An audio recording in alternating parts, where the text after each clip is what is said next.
Morning. I'm Skip Tappy, and my wife Jeannie and I have been part of St. John's for 25 years.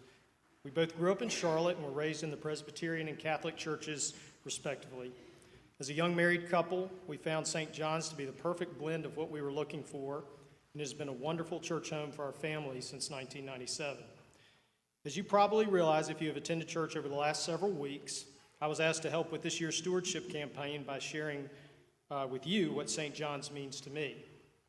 Since the middle of September, we have heard heartfelt testimonies from our fellow parishioners about the impact St. John's has had on their lives. I love the fact that we heard from our younger but wise beyond their years members, as well as the more seasoned within our church family. But regardless of the speaker, what resonated with me was the level of passion, joy, and vulnerability each so confidently showed as they shared their own personal stories. We heard about faith journeys, personal struggles, times of sorrow, baptisms and confirmations, Sunday school, VBS, and Bible studies, and lots of fun fellowship, whether it be breaking bread with one another, EYC events, mission trips, outreach opportunities, or retreats at Canoga. Although I must add that I did not hear anyone include playing for or watching the church's inept, slow-pitch softball team of the early 2000s as a special highlight of their time at St. John's. For the record, this group of men eventually got tired of losing and invited some ringers from outside the church to join our team. That simple invitation, as we were taught to do, quickly moved us to the top of the league. We explained to the league organizer that our new teammates were visiting. However, to the clergy, I do not believe any of them made it so far as to fill out one of those visitor cards in the pew racks and drop them in the offering plate. With the final days of the stewardship campaign upon us, you should not need me to tell you what this church has meant to me. Instead, what I will tell you is this assignment to speak to you all today caused me to stop and really ponder the question, what does St. John's mean to me? I actually made a list of special memories, and you should too. I encourage you to stop and reflect. What would you say if someone asked you that question?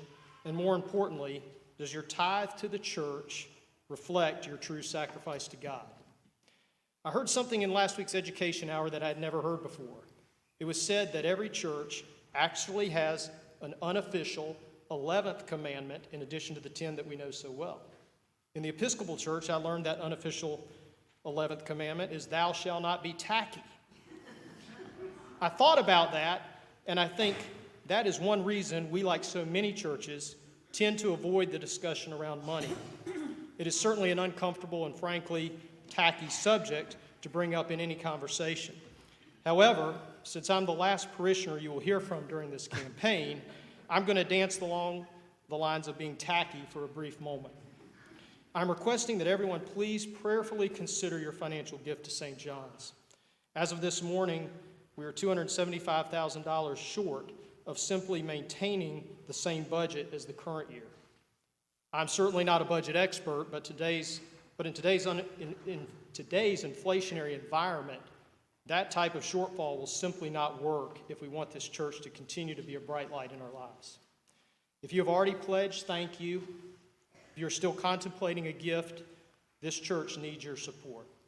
As we think about all the things that have made this church special to us over the years, the unfortunate reality is many of those special times required financial resources. Without our support, the vestry will be faced with difficult decisions that will affect our church home in 2023. In closing, I'm going to recount a message from Father Peter's sermon from a few weeks ago that brought all of this home for me, and I hope it does for you too. And it reads, think about that attitude of gratefulness for which we have. Let's ask ourselves how we have thanked God for his presence in our lives.